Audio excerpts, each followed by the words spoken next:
तो गाइस आपने बहुत बार ऐसा देखा होगा कि आप रात के 2 बजे भाई पिक्चर डाउनलोड कर रहे होगे और आपको एक मैसेज आता है कि क्या आप रोबोट है क्या। मतलब आपको एक बटन पे क्लिक करना होता है और आपको पता है आई एम नॉट रोबोट। मतलब हर बार आपसे पूछा जाता है कि आप रोबोट है क्या नहीं।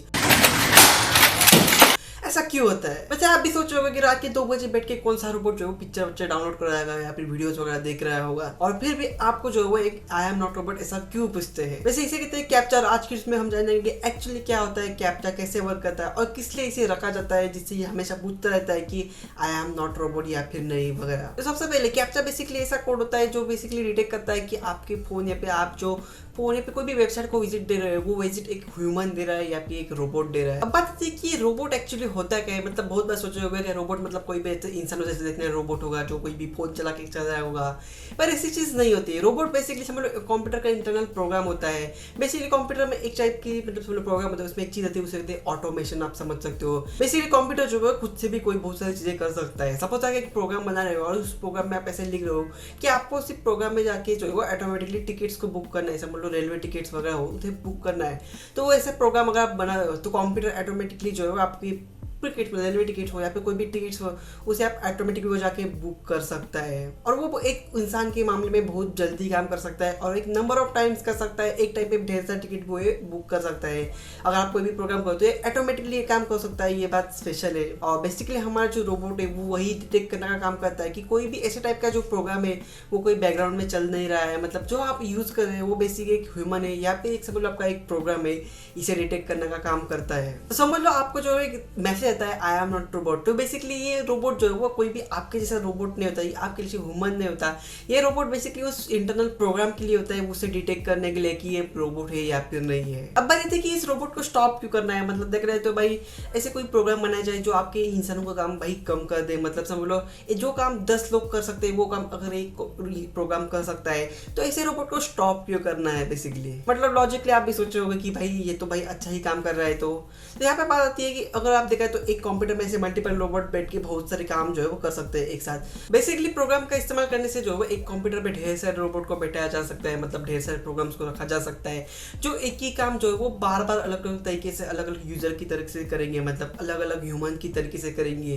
बेसिकली इससे क्या होगा कि कोई भी एक इंसान जो है वो ढेर सारे रोबोट को लगा के जो है ढेर सारा काम एक साथ कर सकता है और इससे ऑब्वियसली जो वेबसाइट वगैरह उनके ऊपर लोड आ सकता है। मतलब समझ लो जो एक्चुअल यूजर है एक्चुअल ह्यूमन है उनके लिए थोड़ी सी तकलीफ हो सकती है। मतलब प्रॉब्लमेटिक सिचुएशन हो सकती है। अगर ढेर सारे यूजर जो एक ही वेबसाइट पे आकर काम करता है तो भाई वेबसाइट को वो क्रैश भी कर सकते हैं। तो ऐसी सिचुएशन ऑकर ना हो इसलिए जो है वो बेसिकली ऐसा रखा जाता है कि सब जो ह्यूमन है मतलब जो एक्चुअल यूजर है वही जो है वो कंप्यूटर पे बैठे तो अच्छा ही होगा। मतलब जो वेबसाइट वगैरह उनको विजिट दे तो अच्छा होगा। सेकंड चीज, अगर कोई भी प्रोग्राम अगर इतनी सारी चीजें कर सकता है तो ऑब्वियसली वो किसी का पेमेंट भी कर सकता है।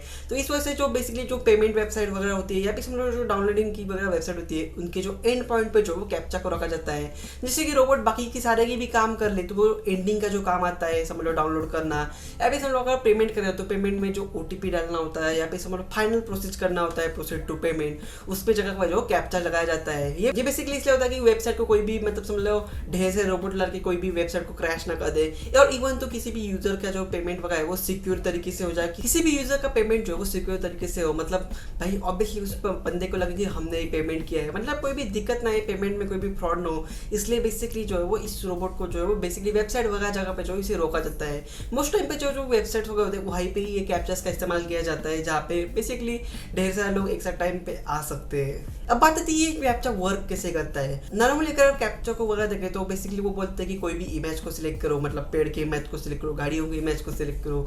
यहाँ पे बेसिकली ऐसे कोई नंबर्स वगैरह देता है जहाँ पे आपको उस नंबर को आड़े टेढ़े मतलब नंबर दिखाई देते हैं, उन्हें आपको नीचे रख के टाइप करना होता है। यहाँ पे अल्फाबेट्स भी होते हैं। ये बेसिकली इस टाइप के से जो इमेजेस होते हैं जो बेसिकली कोई भी प्रोग्राम को डिटेक्ट नहीं कर सकते। मतलब नॉर्मल प्रोग्राम जो है वो बेसिकली कोई भी प्रोसीजर को फॉलो करते हैं, वो बेसिकली इमेज डिटेक्शन वगैरह का काम नहीं करते। तो ऐसे टाइम पे अगर कोई ऐसी प्रोसीजर आ जाए जिसमें बेसिकली इमेज को डिटेक्ट करना है और वो भी एक ऐसी इमेज जो ढंग से दिख भी नहीं रही है, तो ऐसे टाइम पे जो प्रोग्राम्स होते हैं वो बेसिकली फेल पड़ जाते हैं। मतलब इमेजेस या फिर जो कैप्चा कोड्स होता है वो इस तरीके से बनाए जाते हैं कि जिससे कि जो कंप्यूटर जो है उसे डिटेक्ट नहीं कर पाएगा और इसमें वो फेल हो जाएगा और इससे क्लियरली पता चल रहा है कि वो जो है एक्चुअली रोबोट है। पर ये कोड इस तरीके से होते हैं कि जो ह्यूमन इजीली डिटेक्ट कर सकते हैं। मतलब नंबर तो आप किसी भी लिख लो, आड़े टेढ़े कैसे भी लिख लो, कंप्यूटर को उससे प्रॉब्लम हो सकती है थोड़ी सी डिटेक्ट करने में, पर ह्यूमन जो है वो बेसिकली उसे ढूंढ के जो है उसे एनालिसिस कर सकता है कि एक्चुअली क्या है लिखा हुआ है। और इस वजह से जो कैप्चा कोड की जो टेस्ट होते हैं उसमें बेसिकली ह्यूमंस पास हो सकते हैं, पर कंप्यूटर्स नहीं हो सकते हैं। एडवांस लेवल पे पार्ट को जो कैप्चा बेसिकली जो बाकी की चीजों को भी एनालिसिस कर सकते हैं कि एक्चुअली भाई मतलब समझो यूजर जो है उसकी एक्टिविटी कैसी है। मतलब समझो एक कंप्यूटर मतलब एक रोबोट की एक्टिविटी और एक ह्यूमन की एक्टिविटी में फर्क होगा। अगर आप कोई भी कंप्यूटर को इस्तेमाल करें तो उस एक्टिविटी को भी ध्यान में रखकर जो है कैप्चा कोड डिटेक्ट करता है कि एक्चुअली ह्यूमन है या फिर समझ जो है कि रोबोट है। और इस तरीके से समझ जो एक्चुअली एक वर्किंग चलती है कि कैप्चा कोड को किस तरीके से रखना है। वो हर एक का अलग अलग कैप्चा कोड होता है। बेसिकली गूगल का अपनी रिकैप्चा दिखाया होगा।